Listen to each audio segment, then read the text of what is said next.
السلام علیکم ورحمۃ اللہ وبرکاتہ۔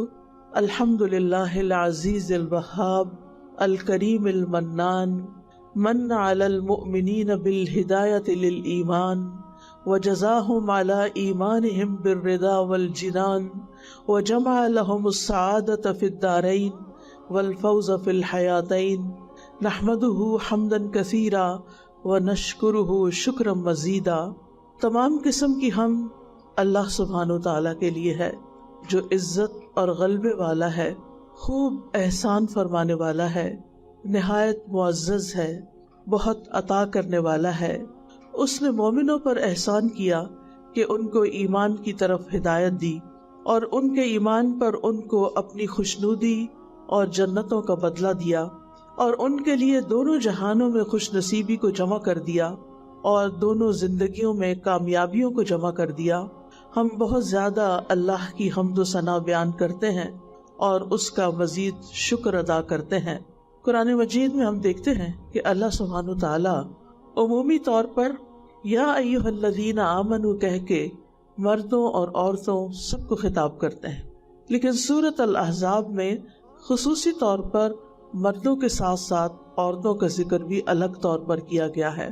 سورۃ الاحزاب کی آیت 35 میں اللہ تعالیٰ فرماتے ہیں ان المسلمین والمسلمات والمؤمنین والمؤمنات والقانتین والقانتات والصادقین والصادقات والصابرین والصابرات والخاشعین والخاشعات والمتصدقین والمتصدقات والصائمین والصائمات والحافظین فروجہم والحافظات والذاکرین اللہ کثیرا والذاکرات اعد اللہ لہم مغفرۃ و اجرا عظیما۔ یقیناً مسلمان مرد اور مسلمان عورتیں، مومن مرد اور مومن عورتیں، فرما بردار مرد اور فرما بردار عورتیں، سچ بولنے والے مرد اور سچ بولنے والی عورتیں، صبر کرنے والے مرد اور صبر کرنے والی عورتیں، خشوع کرنے والے مرد اور خشوع کرنے والی عورتیں، صدقہ دینے والے مرد اور صدقہ دینے والی عورتیں، روزہ رکھنے والے مرد اور روزہ رکھنے والی عورتیں، اپنی شرمگاہوں کی حفاظت کرنے والے مرد اور اپنی شرمگاہوں کی حفاظت کرنے والی عورتیں، اور اللہ کو کثرت سے یاد کرنے والے مرد اور کثرت سے یاد کرنے والی عورتیں، ان سب کے لیے اللہ نے بخشش اور بہت بڑا اجر تیار کر رکھا ہے۔ تو اس سے پتہ چلتا ہے کہ اسلام میں عورت کی حیثیت کو الگ طور پر ریکگنائز کیا گیا ہے، وہ مرد کا حصہ نہیں ہے، وہ ایک الگ شناخت رکھتی ہے، اس کے اپنے اعمال ہیں، اس کی اپنی صفات ہیں، وہ اپنے اعمال کی خود ذمہ دار ہے، وہ ایک ذمہ دار ہستی ہے، وہ انسانیت کا آدھا حصہ ہے، یعنی جہاں مرد ہیں وہاں ساتھ ساتھ عورتیں بھی ہیں۔ مردوں کے بغیر عورتوں کا وجود ادھورا ہے اور عورتوں کے بغیر مردوں کا وجود ادھورا ہے۔ آپ سوچئے کسی ایسی دنیا کے بارے میں جہاں صرف مرد ہیں، یہاں مرد ہوتے، یا ایسی دنیا جس میں صرف عورتیں ہوتی، تو یہ دنیا اس طرح نہ ہوتی۔ تو اللہ سبحانہ وتعالیٰ نے اپنی خاص حکمت کے تحت انسانوں کو مرد اور عورت کی جوڑی کی شکل میں پیدا کیا۔ قرآن مجید میں آتا ہے انا خلقناکم من ذکر و انثی، کہ ہم نے تمہیں ایک مرد اور ایک عورت سے پیدا کیا۔ تو انسانیت کی تخلیق میں، انسانیت کی تکمیل میں ان دونوں کا کردار ہے، اور دونوں ہی اپنا اپنا رول پلے کرتے ہیں۔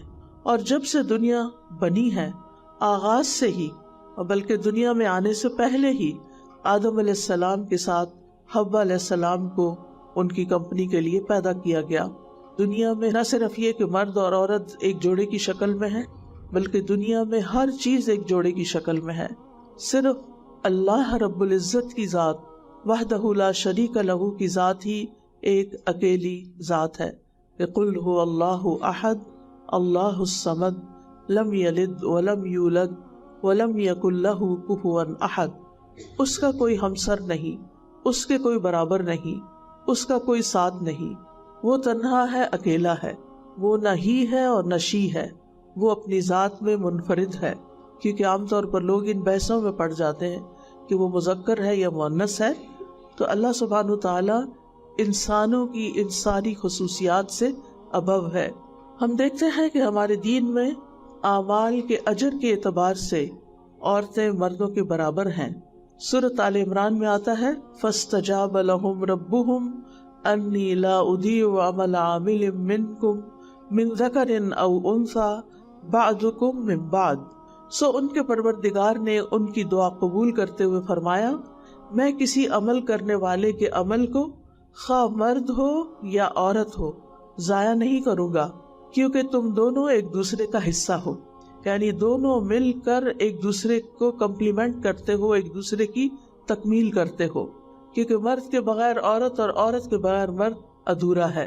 لہٰذا یہ دونوں مل کر انسانیت کی تخلیق کرتے ہیں اور دنیا میں بھی بہت سارے کام کرتے ہیں، کیونکہ کوئی بھی کام عام طور پر بھی دیکھا جائے تو کوئی ایک فرد تنہا نہیں کر سکتا۔ اسی طرح ایک خاندان کی تعمیر کے لیے، ایک خاندان کی تکمیل کے لیے اور دیگر بہت سے کاموں کے لیے ایک دوسرے سے تعاون کی ضرورت ہوتی ہے۔ قرآن مجید میں اللہ تعالیٰ فرماتے ہیں والمؤمنون والمؤمنات، مومن مرد اور مومن عورتیں بعضهم اولیاء بعض، ان میں سے بعض یعنی وہ ایک دوسرے کے اولیاء یعنی مددگار ہیں، ایک دوسرے کے ساتھی ہیں۔ یأمرون بالمعروف وینہون عن المنکر، وہ نیکی کا حکم دیتے ہیں اور برائیوں سے روکتے ہیں۔ یعنی مومن اپنی ذات کے اعتبار سے، جیسے عمومی طور پر مومنوں کے بارے میں جیسے فرمایا گیا انما المؤمنون اخوہ، کہ مومن آپس میں بھائی بھائی ہیں، اور پھر مومنوں میں کچھ مرد ہیں اور کچھ عورتیں ہیں تو وہ بھی ایک دوسرے سے نیکی کے کاموں میں تعاون کرنے والے ہیں، ایک دوسرے کے حریف نہیں ہیں، ایک دوسرے کے دشمن نہیں ہیں، ایک دوسرے کے مخالف نہیں ہیں، بلکہ وہ ایک دوسرے کے مددگار ہیں۔ تو اسلام جہاں عمومی طور پر معاشرے کے اندر ایک ہارمنی پیدا کرتا ہے، آپس میں اتفاق، اتحاد اور محبت سے رہنے کا درس دیتا ہے، وہاں اسی طرح مرد اور عورت کے بیچ میں بھی اتفاق اور اتحاد کی فضا قائم کرتا ہے، نہ کہ دشمنی کی اور ایک دوسرے کے مقابلے کی اور ایک دوسرے کو لیٹ ڈاؤن کرنے کی۔ اسلام سے پہلے دور جاہلیت میں عورت کے ساتھ بہت بدسلوکی کی جاتی تھی۔ اس وقت دنیا کی تاریخ میں جانے کا وقت نہیں ہے کہ ہر ملک کے اندر، ہر علاقے کے اندر، ہر تہذیب کے اندر عورتوں کا استحصال کیا گیا۔ صرف اسلام سے پہلے ہی کی بات کروں گی کہ وہاں عورت کو جینے کا حق نہیں تھا۔ سارے قبائل تو نہیں، لیکن بعض قبائل میں اگر بیٹی پیدا ہوتی تو اس بیٹی کو وہ زندہ دفن کر دیتے تھے، اسے جینے کا حق نہیں دیتے تھے۔ تو اسلام نے آ کر اسے جینے کا حق دیا۔ پھر اسی طرح انہوں نے اپنی ایک شریعت بنائی ہوئی تھی، اپنا ایک قانون بنایا ہوا تھا، اور کھانے پینے کے معاملے میں کچھ چیزیں عورتوں پر حرام کر رکھی تھی کہ یہ ہمارے مردوں کے لیے حلال ہیں، یہ ہماری عورتیں نہیں کھا سکتی۔ وَقَالُوا مَا فِي بُطُونِ هَٰذِهِ الْأَنْعَامِ خَالِصَةٌ لِذُكُورِنَا وَمُحَرَّمٌ عَلَىٰ أَزْوَاجِنَا وَإِن يَكُن مَيْتَةً فَهُمْ فِيهِ شُرَكَاءُ سَيَجْزِيهِمْ وَصْفَهُمْ إِنَّهُ حَكِيمٌ عَلِيمٌ۔ اور وہ کہتے ہیں کہ جو بچہ ان مویشیوں کے پیٹوں میں ہے وہ خالص ہمارے مردوں کے لیے ہے، یعنی اگر یہ مویشی، یہ گائے یا بھینس جو ہے صحیح سلامت بچہ پیدا کرے گی تو اس کے مالک، اس کے حقدار، اس کے کھانے والے بس مرد ہوں گے، عورتوں کا اس میں حصہ نہیں، اور وہ ہماری عورتوں پر حرام ہے، اور اگر وہ مردار ہو تو سب اس میں شریک ہو سکتے ہیں۔ اللہ تعالیٰ فرماتے ہیں جلد ہی وہ انہیں ان کی اس غلط بیانی کا بدلہ دے گا، یعنی اللہ تعالیٰ انہیں اس ظلم پر پوچھے گا کہ یہ ان کو کس نے اختیار دیا تھا کہ کچھ چیزیں خود سے خود عورتوں پر حرام کر دیں جن کو اللہ تعالیٰ نے ان کے لیے حرام نہیں کیا۔ لہٰذا آج بھی آپ دیکھیں کہ عورتیں ان تمام چیزوں کی مالک ہو سکتی ہیں، انڈیپینڈنٹلی ان چیزوں کو اون کر سکتی، یعنی اگر کوئی عورت ڈیری فارم کا بزنس کرنا چاہتی ہے اور وہ ایک بڑے پیمانے پر جانوروں کو خرید کر ان کی مالک بننا چاہتی ہے تو اسے کوئی اسے روک نہیں سکتا، اسلام اسے اس سے نہیں روکتا۔ اسی طرح اگر کوئی عورت گوشت کھانا چاہتی ہے ان جانوروں کا تو اسلام میں عورت کے لیے کوئی حرام نہیں ہے، لیکن دور جاہلیت میں اس طرح کی چیزیں عورتوں کے لیے ممنوع کر دی گئی تھی۔ اور جہاں تک لڑکیوں کے وجود کا تعلق ہے جن کو وہ اپنی ذات کے لیے باعث ننگو آر سمجھتے تھے اور پیدا ہوتے ہی زمین میں گاڑ دیتے تھے، تو قرآن مجید میں اس کی بھی شدید مذمت کی گئی۔ اللہ تعالیٰ فرماتے ہیں وَإِذَا الْمَوْءُودَةُ سُئِلَتْ بِأَيِّ ذَنبٍ قُتِلَتْ، اور زندہ درگور لڑکی سے پوچھا جائے گا کہ وہ کس جرم میں ماری گئی، اسے کیوں مارا گیا۔ اسی طرح نہ صرف یہ کہ مویشی جانور بلکہ دیگر چیزوں کے بارے میں بھی زمانے جاہلیت میں عورت کو کسی چیز کا مالک بننے کا حق نہیں تھا، یعنی وہ کوئی پراپرٹی اپنے نام پر نہیں کر سکتی تھی، کوئی بزنس اپنے نام پہ نہیں کر سکتی تھی، کوئی چیز اپنے نام پہ نہیں خرید سکتی تھی، وراثت میں عورت کو حصہ نہیں ملتا تھا، صرف مرد ہی وارث بنا کرتے تھے، وراثت کا جتنا بھی مال ہوتا تھا وہ مردوں میں تقسیم ہوتا تھا، عورت کے حصے میں نہیں آتا تھا۔ تو اللہ سبحانہ وتعالیٰ نے اس ناانصافی کو ختم کیا اور عورت کو ملکیت کا پورا پورا حق دیا کہ وہ اپنے نام پر اپنی مرضی سے جو بھی وہ خریدنا چاہتی ہے یا اس کے پاس جو بھی مال ہے وہ اس سے خود تجارت کر سکتی ہے، اس کو اپنے پاس رکھ سکتی ہے، اپنی مرضی سے خرچ کر سکتی ہے۔ اور اس میں ہم دیکھتے ہیں کہ جیسے حضرت خدیجہ رضی اللہ تعالی عنہا ہیں تو دور جاہلیت میں وہ تجارت کیا کرتی تھی اور بہت بڑے بزنس کی مالک تھی، تو دور اسلام میں انہیں اس سے منع نہیں کیا گیا۔ یہ الگ بات ہے کہ انہوں نے اپنا سارا مال، اپنی سارے ریسورسز رسول اللہ صلی اللہ علیہ وسلم کی مدد میں، آپ کے کام میں تعاون کرتے ہوئے خرچ کر دیے تھے، اور پھر بالآخر ان کے پاس کچھ نہیں رہا تھا، اور اس قربانی پر اللہ سبحانہ وتعالیٰ نے ان کو بہت بڑا اعزاز دیا، ان کے لیے سلام بھیجا، یعنی جبریل علیہ السلام اللہ تعالیٰ کی طرف سے پیغام لے کر آئے حضرت خدیجہ کے لیے، اور انہوں نے آ کے خوشخبری دی اور کہا کہ یہ خدیجہ آ رہی ہیں اور ان کے ہاتھ میں کچھ کھانے کی چیز ہے، ان کے لیے جنت میں موتیوں کا محل ہوگا جس میں کسی قسم کا کوئی شور اور ڈسٹربنس نہیں ہوگی۔ تو جب ایک عورت کوئی قربانی کرتی ہے یا ایک عورت کسی قسم کی سیکریفائس کرتی ہے تو اللہ سبحانہ تعالیٰ اس کے لیے بھی بلند مقامات اور درجات رکھتے ہیں۔ اسی طرح قرآن مجید میں حضرت آسیہ کی مثال ملتی ہے، اور خاص طور پر مومنوں کے لیے ان کو بطور مثال پیش کیا گیا ہے۔ ضرب اللہ مثلا للذین آمنوا امرأۃ فرعون، اللہ سبحانہ تعالیٰ نے ان لوگوں کے لیے جو ایمان لائے ہیں فرعون کی بیوی کی مثال پیش کی ہے۔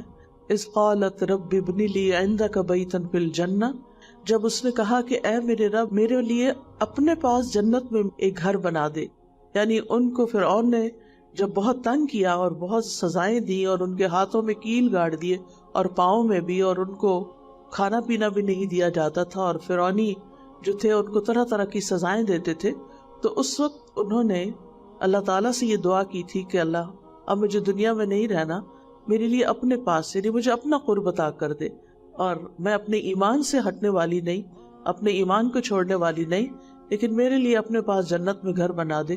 تو اللہ سبحانہ تعالیٰ نے ان کو دنیا میں ہی جنت میں گھر دکھا دیا۔ وہ فرعونی جب سزا دے دے کے تھک جاتے تھے اور تھوڑی دیر کے لیے رکتے تو فرشتے ان کو جنت کا گھر دکھاتے تو مسکرانے لگتے، تو وہ سوچتے کہ شاید ان کو کوئی جنون لاحق ہو گیا ہے کہ اتنی تکلیف اٹھا کر یہ مسکرا رہی ہیں، اور وہ مسکرا رہی تھی اپنے آئندہ کی قیامگاہ کو دیکھ کر۔ تو انہوں نے اس وقت دعا کی کہ اللہ مجھے فرعون اور اس کے عمل سے بچا لے اور ظالم لوگوں سے نجات دے دے۔ اسی طرح اللہ سبحانہ وتعالیٰ قرآن مجید میں مریم بنت عمران یعنی حضرت عیسیٰ علیہ السلام کی والدہ کی مثال پیش کرتے ہیں، اور ان کی خاص خوبی کا ذکر کرتے ہیں کہ جس نے اپنی شرمگاہ کی حفاظت کی تو ہم نے اس میں اپنی روح سے پھونک دیا، یعنی عیسیٰ علیہ السلام کو بغیر کسی مرد کے پیدا کیا، اور اس نے اپنے رب کی باتوں اور اس کی کتابوں کی تصدیق کی، اور وہ اطاعت کرنے والوں میں سے تھی۔ یہ مریم علیہ السلام کی صفات قرآن مجید میں خاص طور پر بیان ہوئی ہیں کہ وہ کتنی اعلیٰ درجے کی خاتون تھی کہ جنہوں نے ایک طرف اپنی عزت و عصمت کی حفاظت کی، اللہ سبحانہ تعالیٰ کی طرف سے ان پر ایک امتحان تھا کہ بغیر باپ کے بغیر شادی کے ان کا بچہ پیدا ہوا، اور پھر اللہ تعالیٰ نے ان کی پاک دامنی اور عصمت کی قرآن مجید میں تصدیق کی، اور اس کے ساتھ یہ ہے کہ ان کی خاص صفات یہ بھی بیان کی کہ وہ اتنے امتحان سے گزرنے کے باوجود بھی اپنے رب کی باتوں کی تصدیق کرنے والی تھی، یعنی اللہ تعالیٰ کے احکامات کو ماننے والی اور اس کی کتابوں کی تصدیق کرنے والی۔ تو اس سے یہ پتہ چلتا ہے کہ مریم علیہ السلام جو تھی وہ پڑھی لکھی خاتون تھی، اور تورات اس سے پہلے نازل ہوئی تھی تو اس کی بھی تصدیق کرنے والی تھی۔ اور تصدیق کا مطلب یہ کہ اس کو ویریفائی کرنے والی تھی یا اس کو کنفرم کرنے والی تھی کہ واقعی یہ اللہ سبحانہ وتعالیٰ ہی کی طرف سے ہے، اور وہ اطاعت گزار لوگوں میں سے تھی۔ اللہ سبحانہ وتعالیٰ خاص طور پر نبی صلی اللہ علیہ وسلم کو فرماتے ہیں وَاذْكُرْ فِي الْكِتَابِ مریم، اس کتاب میں مریم کا ذکر کیجیے علیہ السلام، اذ انتبذت من اہلہا مکانا شرقیہ، جب وہ مشرقی جانب اپنے گھر والوں سے الگ ہو کر چلی گئی تھی۔ اور یہ مریم علیہ السلام کی بہت بڑی فضیلت ہے کہ صرف وہ واحد خاتون ہیں جن کا نام لے کر قرآن مجید میں ذکر کیا گیا ہے، اور اسی طرح یہ ہے کہ ان کی تعریف بیان کی گئی، اور 34 بار 34 ٹائمز قرآن مجید میں ان کے نام کا ذکر آتا ہے۔ اور پھر اللہ تعالیٰ نے فرشتوں کے ذریعے ان کو براہ راست خطاب بھی کیا، وَإِذْ قَالَتِ الْمَلَائِكَةُ يَا مَرْيَمُ إِنَّ اللَّهَ اصْطَفَاكِ وَطَهَّرَكِ وَاصْطَفَاكِ عَلَى نِسَاءِ الْعَالَمِينَ، اور جب فرشتوں نے کہا کہ اے مریم، بے شک اللہ نے تجھے چن لیا، تجھے پاک کر دیا، اور سب جہانوں کی عورتوں پر تمہیں فضیلت عطا کی، یعنی ہر دور کی خواتین کے لیے تم ایک مشعل راہ ہو۔ کس بنا پر اللہ تعالیٰ نے ان کو ہمارے لیے ایک رول ماڈل بنایا کہ انہوں نے نمبر 1 اپنی عزت و عصمت کی حفاظت کی، کہ وہ کوئی باغی خاتون نہیں تھی، وہ کسی حرام کام میں نہیں پڑی، انہوں نے کسی مرد سے ناجائز تعلقات قائم نہیں کیے۔ دوسری چیز یہ ہے کہ وہ اپنے رب کی فرما بردار تھی، یعنی جس طرح رب نے چاہا انہوں نے کیا، اور انہوں نے کوئی شکوہ نہیں کیا، جس حال میں بھی اللہ نے ان کو رکھا انہوں نے اس میں رہنا قبول کیا۔ اور پھر یہ کہ وہ پڑھی لکھی خاتون تھی، کتابوں کی تصدیق کی۔ تو ایسی خواتین کے جو نمونے ہیں وہ ہمارے سامنے قرآن مجید میں بھی ہیں۔ اس کے علاوہ اگر ہم تاریخ پڑھتے ہیں، اسلامی تاریخ، اور خاص طور پر حدیث لٹریچر پڑھتے ہیں، تو اس میں ہزاروں کی تعداد میں ایسی خواتین ملتی ہیں کہ جنہوں نے علم کی دنیا میں اپنا نام کمایا، اور انہوں نے ایسے مشکل علوم حاصل کیے، اور پھر اس میں ان کی خدمات موجود ہیں۔ ڈاکٹر اکرم ندوی ہیں، کیمبرج یونیورسٹی میں ہوتے ہیں، بیسیکلی انڈین مسلم اسکالر ہیں۔ انہوں نے ایک کتاب لکھی ہے جو کئی والیوم میں ہے، جس میں ہزاروں کی تعداد میں ان خواتین کا ذکر کیا گیا، اور یہ کتاب محدثات کے نام سے ہے، کہ جنہوں نے حدیث، یعنی قرآن مجید کے بعد جو بڑا سورس ہے مسلمانوں کی ہدایت کے لیے وہ حدیث ہے، تو اس فن کے اندر انہوں نے مہارت پیدا کی۔ اور اس میں ہم دیکھتے ہیں کہ خاص طور پر یہ کہا جاتا ہے کہ مردوں کے اندر تو حدیث میں بہت سے ایسے راوی بھی پیدا ہوئے کہ جن کو کذاب بھی کہا جاتا ہے، یا انہوں نے غلط روایات بھی بیان کی، لیکن عورتوں میں سے ایسی نہیں ملتی۔ یعنی خاص طور پر اس کا ذکر تاریخ میں کیا گیا ہے کہ عورتوں نے جب حدیث کو روایت کیا تو اس میں کسی قسم کا جھوٹ نہیں ملایا۔ پھر اسی طرح ہم دیکھتے ہیں کہ قرآن مجید میں اللہ سبحانہ وتعالیٰ ایک عورت کی شکایت 7ویں آسمان کے اوپر سنتے ہیں، قد سمع اللہ قول التی تجادلک فی زوجہا وتشتکی الی اللہ، یقیناً اللہ نے اس عورت کی بات سن لی جو اپنے شوہر کے بارے میں آپ سے جھگڑ رہی تھی، یعنی رسول اللہ صلی اللہ علیہ وسلم کے پاس آ کر اپنا معاملہ پیش کر رہی تھی، اور اللہ سے شکایت کر رہی تھی کہ اس کے شوہر نے اس کے ساتھ کیسی زیادتی کی ہے، کیسا ظلم کیا ہے، کہ اس کی جوانی اس کے ساتھ گزری اور بڑھاپے کی عمر میں اس نے اس کو ایک طرح کی طلاق دی، جو اس دور میں زہار کی شکل میں دی جاتی تھی، جب بیوی کی پیٹھ کو ماں کی پیٹھ کی طرح کہہ دیا جاتا تھا۔ تو اللہ سبحانہ تعالیٰ نے اس عورت کے مسئلے کو سنا اور اس کا حل پیش کیا، اور سزا کے طور پر مرد کے اوپر جو اس کا کفارہ ہوا وہ یہ کہ 2 مہینے کے مسلسل روزے رکھے، اس سے پہلے کہ وہ اپنی بیوی کو ہاتھ لگائے۔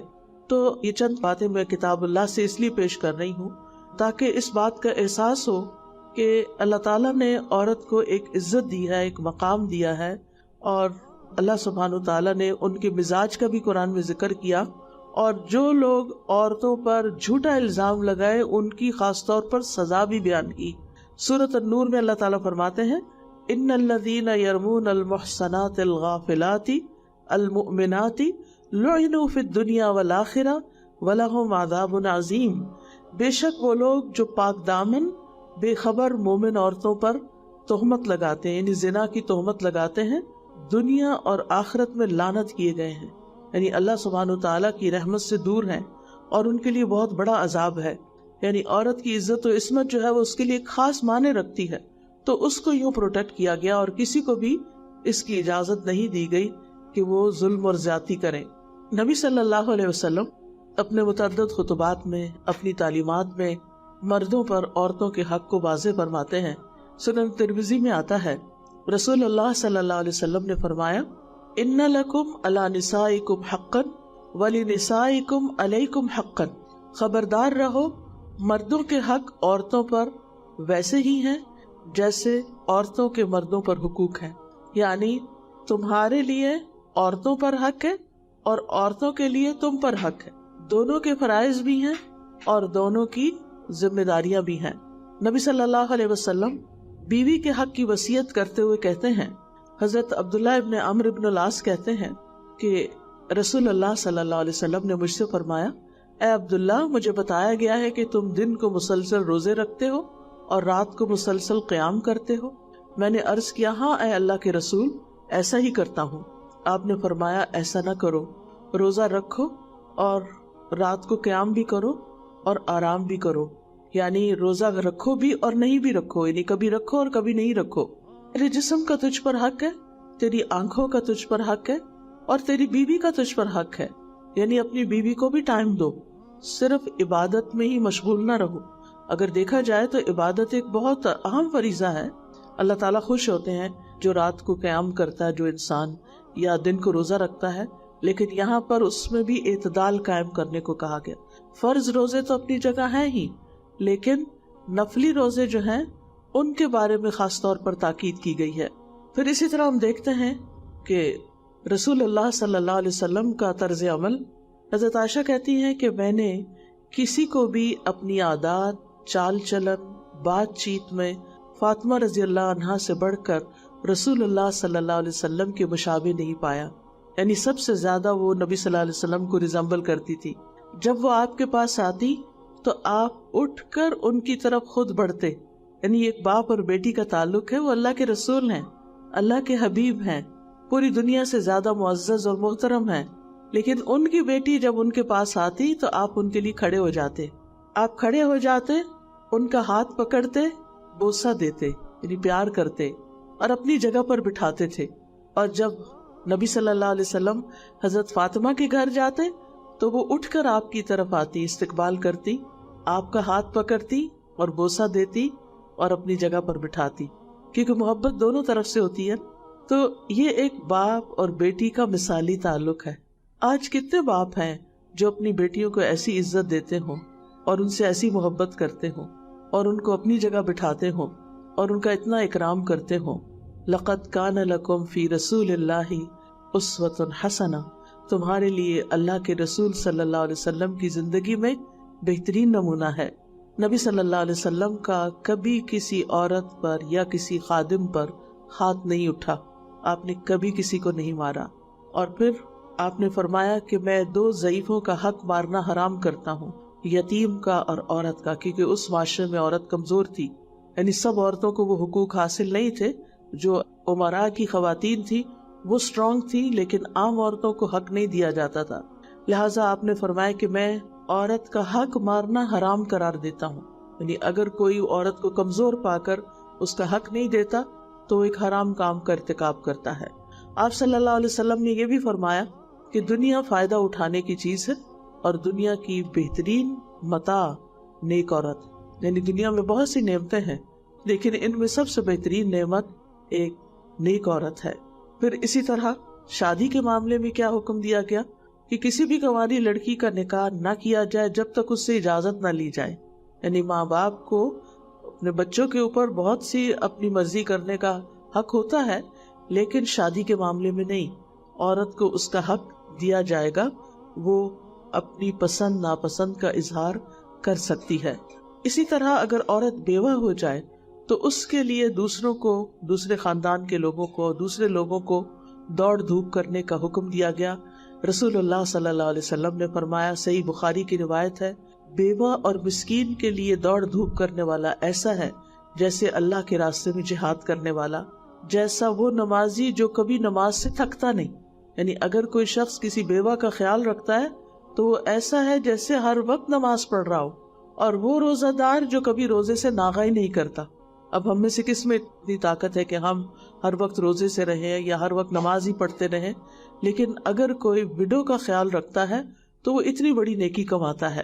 پھر اسی طرح طبقاتی تقسیم بھی نہیں ہے، ہر طبقے کی عورت کو عزت دی جائے گی۔ اس میں ہم دیکھتے ہیں کہ ایک سیاہ فام خاتون مسجد میں جھاڑو دیا کرتی تھی، رسول اللہ صلی اللہ علیہ وسلم نے ایک دن ان کو نہیں دیکھا کہ وہ مسجد میں نظر نہیں آ رہی۔ کچھ دن کے بعد پوچھا گیا تو عرض کیا گیا کہ اس کا انتقال ہو گیا تھا اور اس کو دفنا دیا گیا۔ تو آپ نے فرمایا تم نے مجھے کیوں نہیں اطلاع دی؟ پھر آپ صلی اللہ علیہ وسلم اس کی قبر پر تشریف لے گئے اور نماز جنازہ پڑھی۔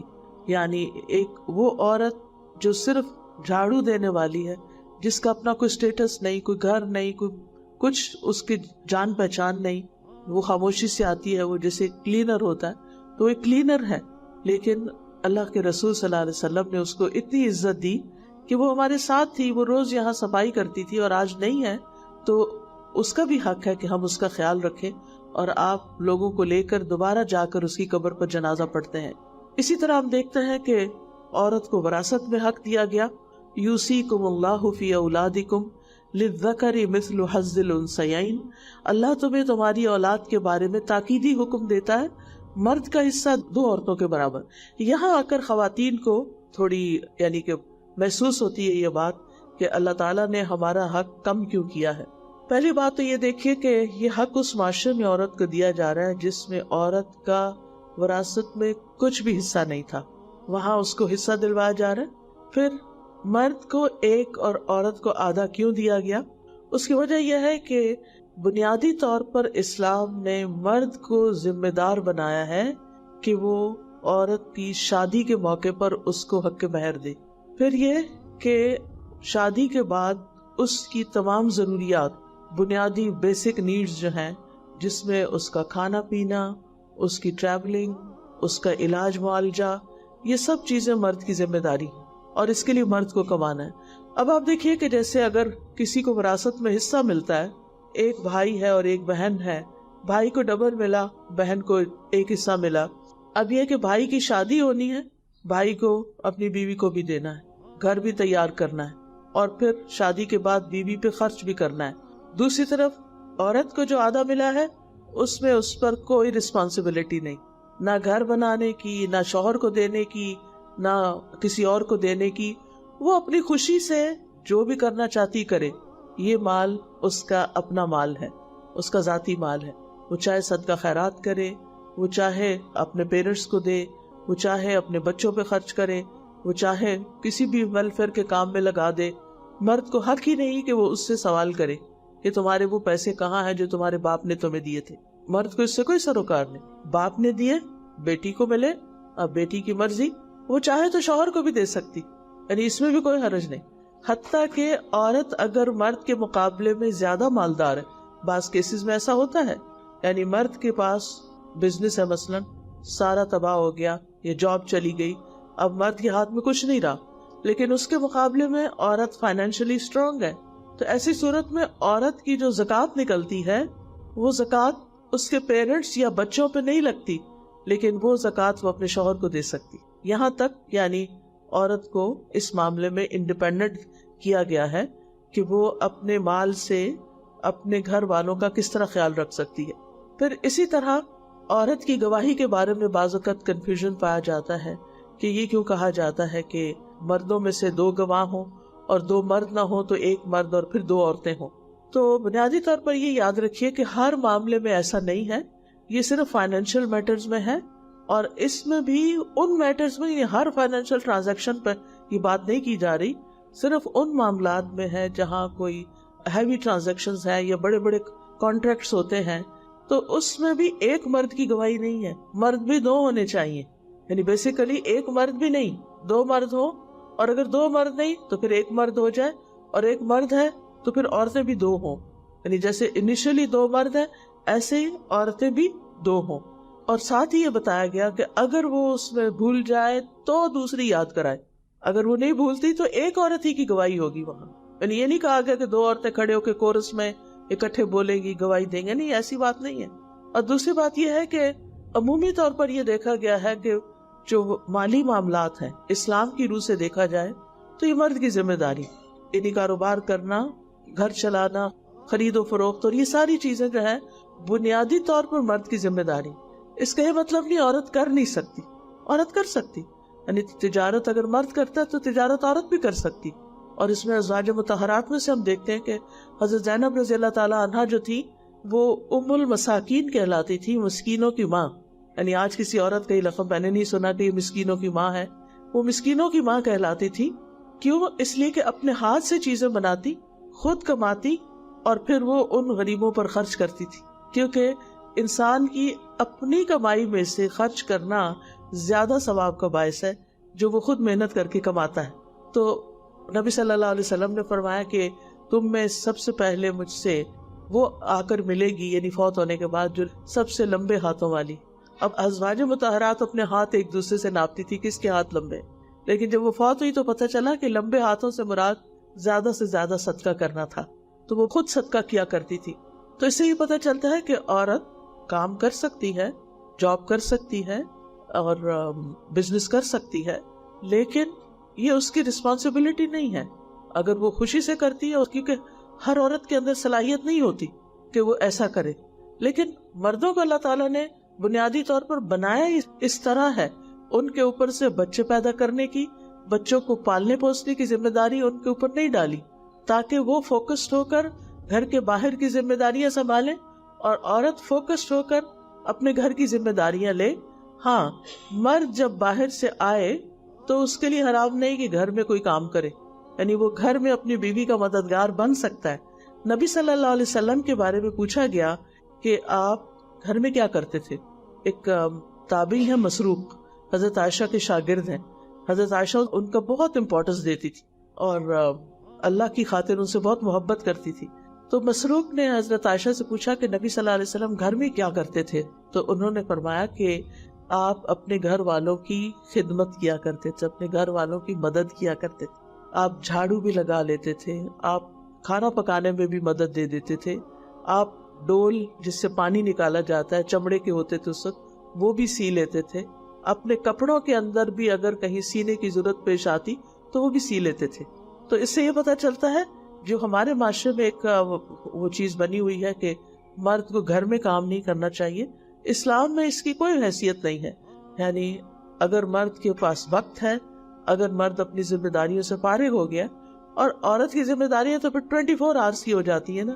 جب بچے پیدا ہو جاتے ہیں یا گھر ہوتا ہے اس کا، تو بعض اوقات لانگ آورز ہو جاتے ہیں. یا اگر گھر میں کوئی ماں باپ میں سے کوئی بیمار ہے یا کچھ، تو ذمہ داری بڑھ جاتی. تو ایسی صورت میں مرد کو باہر سے آ کر اگر عورت کی مدد کرنی پڑے تو اس میں کوئی حرج کی بات نہیں ہے. پھر اسی طرح عورت بھی اگر اپنی بنیادی ذمہ داریوں سے فارغ ہوگی، آپ دیکھیں کہ جب تک عورت کی شادی نہیں ہوتی تو اس کے پاس بہت وقت ہوتا ہے پڑھنے کا، پڑھانے کا، جاب کرنے کا، بزنس کرنے کا، جو بھی اس نے کرنا ہے اللہ تعالیٰ کی بتائی ہوئی حدود کے اندر رہ کر، کیونکہ اس میں اس کی عزت ہے تو وہ کر سکتی ہے. لیکن جب شادی ہو جاتی ہے تو پھر اس کی بیسک بنیادی رسپانسبلٹی گھر ہو جاتی ہے. یعنی جس طرح مرد کی بنیادی رسپانسبلٹی گھر سے باہر کی ہے، لیکن گھر آ کر والنٹریلی وہ گھر کے کام بھی کر سکتا ہے، کیونکہ یہ ہمارے نبی صلی اللہ علیہ وسلم کی سنت میں سے ہے. اسی طرح عورت کی بنیادی ذمہ داری جس کے بارے میں اس سے سوال ہوگا وہ گھر کی ذمہ داری ہے. لیکن اگر وہ اپنی ان ذمہ داریوں سے وقت نکال سکتی ہے، ان کو اچھی طرح مینج کر لیتی ہے اور باہر کی ذمہ داریاں ادا کرتی ہے اپنی صلاحیت کے مطابق، جو بھی اس کو اللہ تعالیٰ نے جس چیز کے لیے بھی صلاحیت دی ہے، مختلف قسم کے فیلڈز ہیں جس میں وہ کام کر سکتی ہے، تو اس میں کوئی حرج کی بات نہیں ہے. اب مرد سے جو سوال کیا جائے گا وہ اس کی بنیادی ذمہ داریوں کے بارے میں کیا جائے گا کہ اس نے بیوی کا نان نفقہ دیا یا نہیں، اس نے کمائی کی یا نہیں. وہ صرف اس لیے تو نہیں آرام سے بیٹھا ہوا کہ بیوی کماتی ہے، میرا کام چلتا ہے، مجھے کیا ضرورت ہے کام کرنے کی، اور سارا بوجھ وہ اس پہ ڈال دیتا ہے. تو یہ ظلم ہے، یہ زیادتی ہے. لیکن دوسری طرف عورت سے جو سوال کیا جائے گا اس کی بنیادی ذمہ داریوں کا، اس کی گھر کی، کہ اس نے اپنے گھر کو کیسے مینج کیا اور اس میں اپنے بچوں کی تربیت کیسے کی.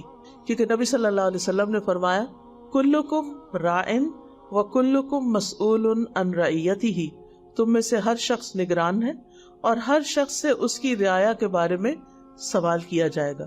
فالمرأۃ راعیۃ فی بیت زوجہا ومسئولۃ عنہا، عورت اپنے شوہر کے گھر میں نگران ہے اور اس سے اس کے بارے میں پوچھا جائے گا. یعنی عورت سے جو سوال ہوں گے قیامت کے دن، اس سے اس کے گھر کے بارے میں پوچھا جائے گا. اور یہ بہت انصاف کی تقسیم ہے. ایک باہر کا کام کر رہا ہے، ایک اندر کا کر رہا ہے، ایک باہر سے آ کے اندر کی مدد کر رہا ہے اور ایک اندر سے باہر کی مدد کرے، اٹس فائن.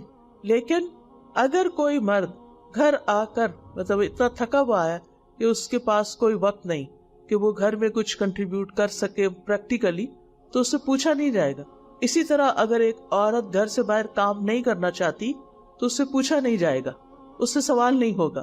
لیکن اپنے اپنے میدان میں اگر وہ اپنی ذمہ داریاں نہیں نبھاتے تو پھر اس سے سوال کیا جائے گا.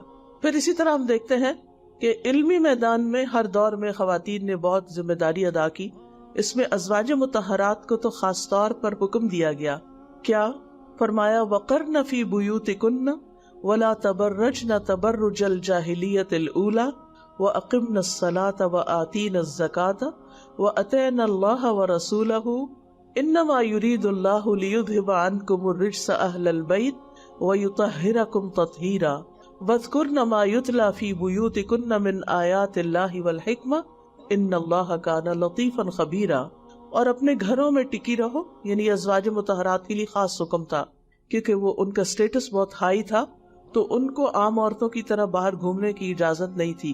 اس کا مطلب نہیں کہ ضروری کام وہ مساجد میں بھی جاتی تھی، مسجد نبوی میں بھی جاتی تھی، وہ حج عمرے کے لیے بھی جاتی تھی، لیکن عمومی طور پر جیسے باقی خواتین گھر سے نکلتی تھی تو ان کو کہا گیا کہ وہ گھر میں رہیں اور پہلی جاہلیت کے زیب و زینت ظاہر کرنے کی طرح اپنی زینت ظاہر نہ کریں.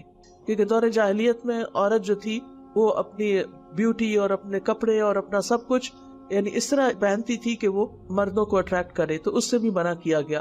اور نماز قائم کرو اور زکوٰۃ دو اور اللہ اور اس کے رسول کا حکم مانو. اللہ تو یہی چاہتا ہے کہ تم سے گندگی دور کر دے اے گھر والو، اے اہل البیت، اور تمہیں پاک کر دے خوب پاک کرنا. اور تمہارے گھروں میں اللہ کی جن آیات اور دانائی کی باتوں کی تلاوت کی جاتی ہے انہیں یاد کرو، ان کا ذکر کرو. گویا ازواج مطہرات کو یہ ذمہ داری دی گئی کہ وہ جو قرآن مجید ان کے گھروں میں نازل ہو رہا ہے اور جو احادیث مبارکہ نبی صلی اللہ علیہ وسلم بیان کرتے ہیں وہ بھی ان کا علم حاصل کریں اور ان کو آگے بیان کریں. یہی وجہ ہے کہ ہم دیکھتے ہیں کہ خاص طور پر حضرت عائشہ جن کی شادی ینگ ایج میں ہو گئی تھی اور جس پہ بہت اعتراض اٹھائے جاتے ہیں، انہوں نے نبی صلی اللہ علیہ وسلم سے علم کا ایک بہت بڑا ذخیرہ لیا اور بعد میں انہوں نے اس کو سکھایا. اسی لیے آپ کی روایات کی تعداد 2000 سے اوپر ہے جو نبی صلی اللہ علیہ وسلم سے علم سیکھ کر انہوں نے آگے سکھایا تھا. تو امہات کا ایک علمی مقام ہے. ابو موسیٰ الاشعری کہتے ہیں جب ہم اصحاب رسول پر کسی حدیث میں کبھی کوئی مشکل پیش آئی تو ہم نے سیدہ عائشہ سے پوچھا تو ہم نے ان کے ہاں اس حدیث کے بارے میں معلومات پائیں. جب ہمیں کوئی علمی مسئلہ پیش آتا تھا تو ہم ان سے پوچھتے تھے اور وہ اس کا جواب دیا کرتی تھی. ام عطیہ انصاریہ کہتی ہیں میں نے رسول اللہ صلی اللہ علیہ وسلم کے ہمراہ 7 غزوات میں حصہ لیا. یعنی ام عطیہ نے 7 جنگوں میں حصہ لیا. میں خیموں میں رہ کر مجاہدین کے لیے کھانا تیار کرتی تھی. ام شریک ایک انصار کی غنی عورت تھی، مالدار عورت تھی اور اللہ کے راستے میں بہت خرچ کرتی تھی. ان کے ہاں بہت مہمان آیا کرتے تھے، یعنی نبی صلی اللہ علیہ وسلم کے جو مہمان آتے، وفد آتے، تو وہ ان کے لیے کھانے کا انتظام کرتی تھی. اسی طرح ربیہ کہتی ہیں کہ ہم جہاد میں رسول اللہ صلی اللہ علیہ وسلم کے ساتھ جاتی، زخمیوں کو پانی پلاتی، ان کا علاج کرتی اور زخمیوں اور مقتول لوگوں کو مدینہ میں اٹھا کر لے آتی. اسی طرح حضرت سعد رضی اللہ عنہ کو جب غزوہ خندق میں بازو کی رگ پہ زخم آیا اور ان کا بہت بلڈ لاس ہوا تو ان کی حالت بہت خراب ہو گئی، تو نبی صلی اللہ علیہ وسلم نے ان کو حضرت رفیدہ کے ہاں پہنچا دیا کیونکہ اس وقت وہ زخمیوں کے علاج کی بہت ماہر خاتون تھی.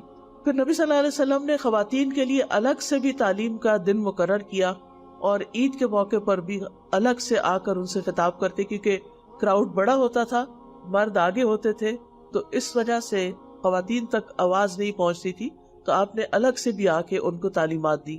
انصار کی عورتوں کی بہت تعریف کی. نبی صلی اللہ علیہ وسلم ان کے بارے میں یعنی خصوصی ان کے اوپر توجہ دیا کرتے تھے اور حضرت عائشہ کہتی ہے کہ انصار کی عورتیں بہت اچھی ہیں جنہیں دین کی سمجھ بوجھ حاصل کرنے میں شرم مانے نہیں ہوتی، یعنی ہر طرح کے سوال کر لیتی تھی وہ نبی صلی اللہ علیہ وسلم سے۔ اسی طرح بعض اوقات آپ خواتین کے پاس جا کر بطور خاص ان کو سلام بھی کرتے، ان کی ضروریات پوری کرتے تھے۔ پھر اسی طرح ہم دیکھتے ہیں کہ کچھ ذمہ داریاں مردوں اور عورتوں دونوں پر ہیں، جیسے امر بالمعروف اور نہی عن المنکر کی ذمہ داری، اسی طرح اپنی ذمہ داریوں کے بارے میں پوچھ گچھ۔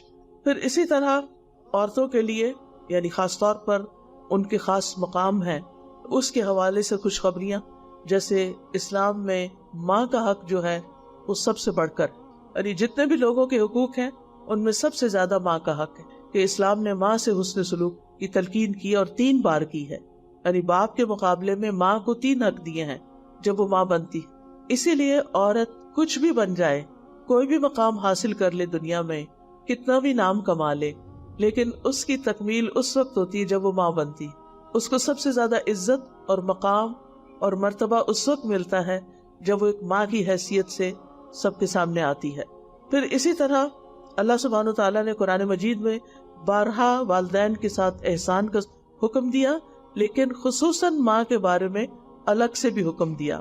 انبیاء علیہ السلام اپنی ماؤں سے خصوصی تعلق رکھتے تھے۔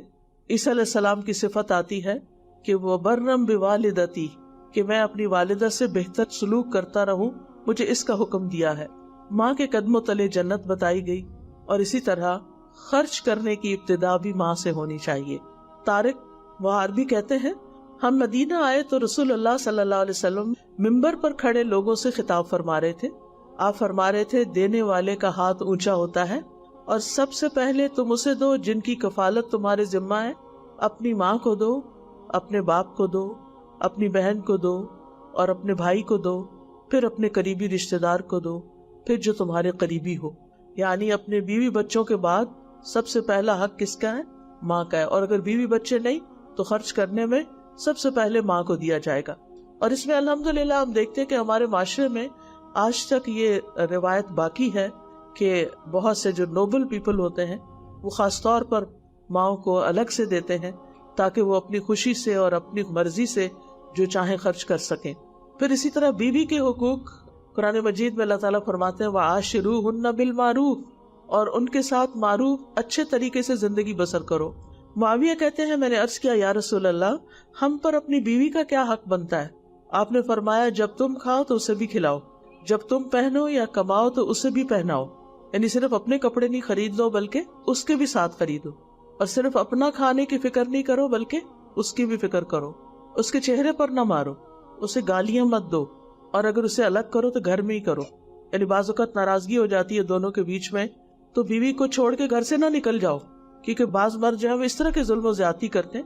آج ہی ناشتے کے وقت ایک خاتون میرے پاس آئی تو کہنے لگی کہ میرے شوہر 9 سال پہلے مجھے اور بچوں کو چھوڑ کے گھر سے چلا گیا، کسی بات پر ناراضگی ہوئی اور وہ کسی صورت واپس آنے کو نہیں مان رہا۔ میری زندگی میں سب کچھ ہے، گھر ان کے نام ہے، بچوں کا خرچہ بھی دیتا ہے، سب کچھ ہے، لیکن وہ کہتی کہ میں شوہر کی کمی محسوس کرتی، کوئی ہو جو اس کو منا کے واپس لے آئے۔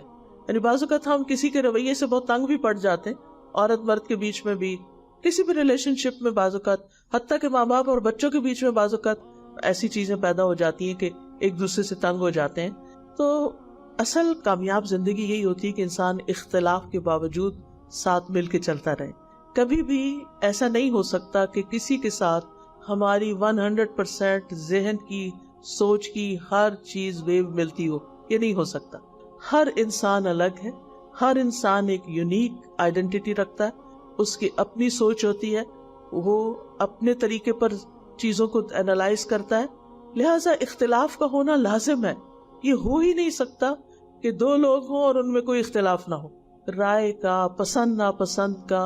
ایون کھانے کے اندر بھی دیکھتے ہیں کہ ہسبینڈ کچھ چاہتا ہے، بیوی کچھ پسند کرتی ہے، تو کوئی نہیں، دونوں چیزیں پکا لی جائیں، دونوں رکھ دی جائیں۔ بعض اوقات اے سی کے اوپر جھگڑا شروع ہو جاتا ہے، ایک اے سی لگانا چاہتا ہے، ایک نہیں لگانا چاہتا۔ یہ چھوٹی چھوٹی مثالیں جو وہ روزمرہ کی پریکٹیکل لائف کی، تو ایسی بہت ساری چیزیں ہوتی ہیں۔ تو یہ تو ہوتا ہے، لیکن اس کا سولوشن نکالا جا سکتا ہے۔ ناراض ہونا حل نہیں، ایک دوسرے کو قرض کرنا حل نہیں، اپنے آپ کو جلانا اور کڑنا حل نہیں۔ ان چیزوں کا آپس میں بیٹھ کے کمیونیکیشن کر کے، ڈسکس کر کے سولوشن نکالا جائے کہ جس میں دونوں کمفرٹیبلی ایک چھت کے نیچے رہتے ہوئے ایک دوسرے کے ساتھ چلیں. کیونکہ جن میاں بیوی کے درمیان بہت زیادہ اختلاف ہو جاتا ہے پھر وہ اختلاف بچوں میں نظر آنے لگتا ہے، بچوں کی شخصیت پر اس کے اثرات ہوتے ہیں اور نسلوں پر وہ برے اثرات جاتے ہیں بعض اوقات. اور نبی صلی اللہ علیہ وسلم نے بھی فرمایا تھا کہ عورت شوہر کی ناشکری نہ کرے کیونکہ شوہر کے بغیر وہ رہ بھی نہیں سکتی. یعنی ہم جتنا بھی کہیں کہ ہمیں مردوں کی ضرورت نہیں، ہم انڈیپینڈنٹ ہیں، ہم بہادر ہیں، ہم فائنینشلی انڈیپینڈنٹ ہیں، ہم سب کچھ ہیں، سب کچھ ہو سکتے ہیں، ایسا نہیں کہ نہیں. لیکن بہرحال یہ چیز فطرت میں اللہ نے دونوں کو ایک دوسرے کی ضرورت بنایا. یعنی اگر کوئی مرد کہے کہ نہیں مجھے عورت کی ضرورت نہیں، میں اس کے بغیر اکیلا بھی رہ سکتا ہوں، تو بڑی انہونی سی بات ہے. ہو سکتا ہے وہ غلط راستے اختیار کرے. اور اسی طرح عورت جو ہے وہ کہے کہ مجھے کسی کی ضرورت نہیں، میں انڈیپینڈنٹلی رہ سکتے ہیں، سبھی رہ سکتے ہیں، زندگی سبھی کی گزر جاتی ہے. اور جب شوہر فوت ہو جاتے ہیں یا بیوی فوت ہو جاتی ہے تب بھی باقی زندگی گزر ہی جاتی ہے.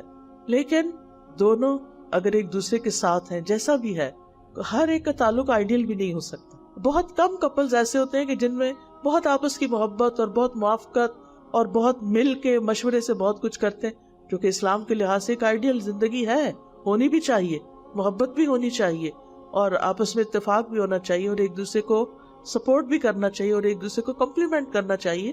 لیکن بعض کیسز میں نہیں بھی ہوتا تو کوئی بات نہیں، یہ انسان کا امتحان ہوتا ہے. انسان کو اس دنیا میں ہر چیز نہیں ملی، اللہ تعالیٰ نے مختلف لوگوں کو مختلف طریقے سے آزمایا، کیونکہ اگر یہ آزمائش نہ ہو تو پھر کیسے پتا چلے کہ کون واقعی اچھا ہے. امتحان آنے پر ہی دوسرے کا پتہ چلتا ہے کہ کون کتنے پانی میں ہے. اور آخرت کے اجر و ثواب کا انحصار اس پر ہے کہ مشکلات میں بھی کون اچھے اخلاق کا معاملہ کرتا ہے، اندر دکھی ہوتے ہوئے بھی کون چہرے پر مسکراہٹ لا سکتا ہے اور کون اپنے غموں کو بلا کر دوسروں کے غم بانٹ سکتا ہے. تو زندگی اسی طرح ہے. ہم اس پلانٹ پہ ہمیشہ کے لیے رہنے آئے نہیں ہیں، بس تھوڑے سال کے لیے آتے ہیں اور پھر چلے جاتے ہیں. شروع سے ایسے ہی ہو رہا ہے اور ایک دن یہ پلانٹ بھی ختم ہو جائے گا اور ہم سب بھی یہاں سے چلے جائیں گے. اللہ نے ہم مسلمانوں کے لیے ایک اور زندگی رکھی ہے اور وہ جنت کی زندگی ہے، لیکن اس کے لیے کوالیفائی کرنا ضروری ہے. جن چیزوں کے لیے اللہ تعالیٰ نے حکم دیا کہ وہ ان کو کرنا ہے، ہم کو وہ کرنا ہے. جو فرائض ہیں ہمارے ان کو پورا کرنا. کچھ چیزوں کو ہم خوشی سے کر لیتے ہیں، کچھ چیزیں ہمارے لیے امتحان بن جاتی ہیں، ان کو ناخوشی سے کرتے ہیں. لیکن جو چیز خوشی سے کرتے ہیں اس کے مقابلے میں اس کا اجر زیادہ ہے جو ہم تکلیف سے کرتے ہیں، کیونکہ مومن کو تو ایک کانٹا بھی چبھتا ہے تو اس کے لیے اجر ہی اجر ہے. تو بہرحال بیوی کے حقوق ہیں، بیوی پر معروف طریقے سے خرچ کرنا وہ بھی صدقہ ہے. حتیٰ کہ نبی صلی اللہ علیہ وسلم نے فرمایا جب آدمی اپنی بیوی کو پانی پلاتا ہے تو اسے اجر دیا جاتا ہے، کیونکہ بیویاں تو پلاتی رہتی ہیں لیکن ہسبینڈ کم ہی ہوتے ہیں کہ جو اٹھ کے بیوی کو پانی دیں. تو ارباز بن ساریہ اس حدیث کے راوی ہیں، وہ کہتے ہیں جب میں نے یہ حدیث سنی تو اٹھا اور اپنی بیوی کو پانی پلایا اور اسے بھی یہ حدیث سنائی. پھر اسی طرح نبی صلی اللہ علیہ وسلم کی اپنی زندگی کی مثال ہے کہ وہ حضرت عائشہ سے سب سے زیادہ محبت کرتے تھے. آپ سے پوچھا گیا کہ آپ کو کس سے زیادہ محبت ہے تو آپ نے فرمایا عائشہ سے. پوچھا گیا مردوں میں سے تو کہا اس کے والد سے. یعنی آپ نے کبھی اس میں جھجک محسوس نہیں کی کہ اپنے دل کے یا جذبات کا اظہار کریں کہ مجھے واقعی عائشہ سے محبت. اور پھر یہ کہ محبت کا عملی اظہار بھی کرتے. حضرت عائشہ کہتی ہے میں حیض کی حالت میں پانی پیتی اور برتن نبی صلی اللہ علیہ وسلم کو دیتی. آپ برتن اسی جگہ منہ رکھ کر پانی پیتے جہاں سے میں نے منہ رکھ کے پانی پیا ہوتا. میں حالت حیض میں ہڈی سے گوشت کھا کر آپ کو دیتی اور آپ اسی جگہ سے کھاتے جہاں سے میں نے کھایا ہوتا. کیونکہ بعض لوگوں کے ہاں حالت حیض میں عورت ناپاک ہے اور اس کا پسینہ بھی ناپاک ہے اور سب کچھ ہی ناپاک ہے، حالانکہ ایسا نہیں ہے. اس حال میں بھی نبی صلی اللہ علیہ وسلم پانی بھی ان کے گلاس میں پی لیتے اور گوشت بھی وہاں سے کھا لیتے جہاں سے حضرت عائشہ نے کھایا ہوتا. پھر اسی طرح بیوی کے ساتھ گزرے ہوئے اچھے وقت کی تعریف کرنا، بیوی کو وقت دینا. حضرت عائشہ رضی اللہ عنہ کہتی کہ ایک مرتبہ عید کے دن رسول اللہ صلی اللہ علیہ وسلم کے سامنے کچھ حبشی کرتب دکھا رہے تھے. میں نے آپ کے کندھے پر سر رکھ کر انہیں دیکھا تو آپ نے اپنا کندھا میرے لیے جھکا دیا، نیچے کر دیا، اور میں سر رکھ کر دیکھتی رہی اور جب میرا دل بھر گیا تو میں واپس آ گئی. لیکن آپ نے مائنڈ نہیں کیا کہ تم کہاں جا رہی ہو، کیونکہ بعض حضرات جو ہیں وہ اب بیوی ساتھ بیٹھ کے ٹی وی نہ دیکھے تو اس پر ناراض ہو جاتے ہیں کہ تم میرا ساتھ نہیں دیتی، حالانکہ بیوی کا انٹرسٹ کچھ اور ہوتا ہے اور میاں کا کچھ اور ہوتا ہے. تو ان چیزوں کا بھی آپس میں ایک دوسرے کا خیال رکھنا چاہیے. پھر اسی طرح نبی صلی اللہ علیہ وسلم نے سفر میں ان کے ساتھ دوڑ لگائی، 2 دفعہ کا یہ واقعہ ملتا ہے. اور پھر اسی طرح آپ صلی اللہ علیہ وسلم ہمیشہ جب حضرت عائشہ کوئی فرمائش کرتی تو پوری کر دیا کرتے تھے. ان کی سہیلیوں سے بھی بہت اچھا سلوک کرتے. جب آپ گھر میں آتے اور وہ کھیل رہی ہوتی ان کے ساتھ گڑیا وغیرہ سے، کیونکہ ان کی ایج کم تھی جب شادی ہوئی تھی، تو آپ اس چیز کی رعایت رکھتے تھے. تو وہ چھپ جاتی ادھر ادھر، آپ ان کو ڈھونڈ کے بھیجتے کہ وہ حضرت عائشہ کے ساتھ کھیلے. حضرت خدیجہ کے ساتھ آپ کا وقت بہت اچھا گزرا تھا، اس کو اکثر یاد کرتے تھے.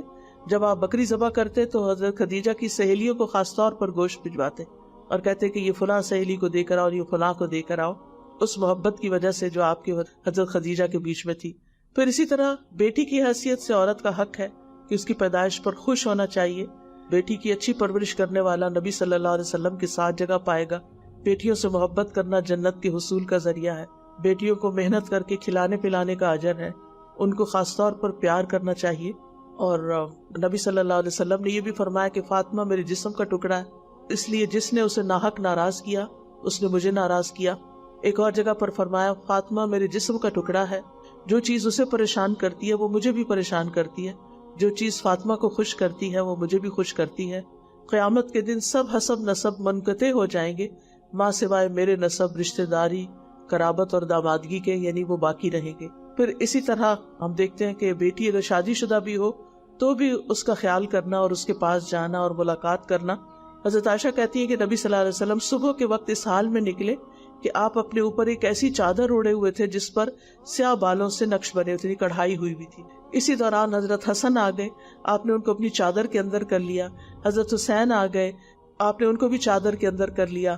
حضرت فاطمہ آئیں، ان کو بھی چادر کے اندر کر لیا. پھر حضرت علی آ گئے تو ان کو بھی اپنی چادر کے اندر کر لی. یعنی ساروں کے اوپر ایک چادر ڈال کے اکٹھے یعنی پیار محبت سے بیٹھے. پھر اسی طرح یہ ہے کہ ایک مرتبہ پتہ چلا حضرت فاطمہ کو کہ کچھ غلام آئے تو ان کو ہر وقت کام میں مشکل ہوتی تھی، تو لینے کے لیے گئی. نبی صلی اللہ علیہ وسلم گھر پر نہیں تھے. حضرت عائشہ نے بتایا کہ فاطمہ رضی اللہ عنہا اس مقصد کے لیے آئی تھی. خیر نبی صلی اللہ علیہ وسلم ان کے گھر چلے گئے اور دیکھا کہ وہ دونوں حضرت علی اور حضرت فاطمہ لیٹے ہوئے ہیں، تو دونوں کے بیچ میں وہ بیٹھ گئے اور پھر ان سے بات چیت کی. اور حضرت علی کہتے ہیں کہ میں نے آپ کے قدموں کی ٹھنڈک اپنے پیٹ پہ محسوس کی.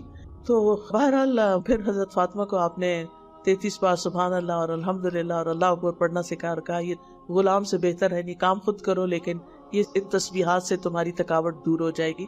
یعنی اولاد کے ساتھ محبت صرف یہی نہیں ہوتی کہ ان کے لیے ہم ہر وقت زندگی آسان کر دیں، بلکہ ان کو جینے کا طریقہ سکھائیں. پھر اسی طرح آپ بیٹیوں کو پیار سے بلاتے تھے. حضرت ام سلمہ کی بیٹی زینب تھی تو ان کو زینب زینب کہہ کے پکارتے تھے. اور پھر بیٹیوں کی پرورش پر جو جنت کی خوشخبریاں دی اور ان کے ساتھ حسن سلوک کی تلقین کی. جب حضرت علی رضی اللہ عنہ نے حضرت فاطمہ کے لیے شادی کا پیغام بھیجا، پروپوزل بھیجا، تو آپ نے فرمایا یہ تمہاری ہے، بس شرط یہ ہے کہ تم اس کے ساتھ اچھے سلوک سے پیش آنا، اس کے ساتھ معاملہ اچھا کرنا. اور پھر ہم دیکھتے ہیں کہ بیٹی کے دین کی بھی فکر کی اور پھر آپ ان کو توجہ بھی دیا کرتے تھے. اور بہنوں کی پرورش کا اجر بھی بتایا گیا کہ بعض صورت میں والد فوت ہو جاتے ہیں. تو حضرت جابر کی مثال ہمیں ملتی ہے کہ ان کی 10-11 بہنیں تھیں اور ان کے والد شہید ہو گئے، تو انہوں نے ایک بڑی عمر کی عورت سے شادی کی، حالانکہ خود نوجوان تھے، صرف اس لیے کہ وہ آ کر ان کی بہنوں کو دیکھ بھال کر سکیں. پھر اسی طرح خالہ کے رشتے میں اور پھپھی کے رشتے میں اور چچی کے رشتے میں اور چچا کی بیٹی اور یہ تمام رشتے نبی صلی اللہ علیہ وسلم کے تھے اور ان کے ساتھ حسن سلوک کی مثالیں ہمارے دین میں ملتی ہیں. پھر اسی طرح عام خواتین کی بات بھی آپ بہت توجہ سے سنتے تھے اور ان کے مسائل حل کیا کرتے تھے. جو غلام یا یعنی خادمائیں ہوتی تھی ان کے ساتھ حسن سلوک کی تلقین کی آپ صلی اللہ علیہ وسلم نے. اور حضرت بریرہ کو جب آزاد کر دیا گیا تو ان کو اختیار دیا گیا کہ وہ اپنے شوہر کے ساتھ رہنا چاہتی ہیں یا نہیں. اور پھر اسی طرح صرف مسلم نہیں نان مسلم خواتین کے ساتھ بھی آپ صلی اللہ علیہ وسلم نے جب وہ قید ہو کے آتی بہترین سلوک کا مظاہرہ کیا. تو یہ ہمارا دین ہے کہ جس میں ہمیں یہ تعلیم دی گئی ہے کہ ہر معاملے میں ہر موڑ پر خواتین کے ساتھ حسن سلوک کیا جائے اور ہر طرح کے حقوق دیے گئے. ہمارا دین اللہ سبحانہ وتعالیٰ کی طرف سے آیا ہے اور اللہ تعالیٰ ہماری ضروریات کو ہم سے بھی زیادہ سمجھتا ہے.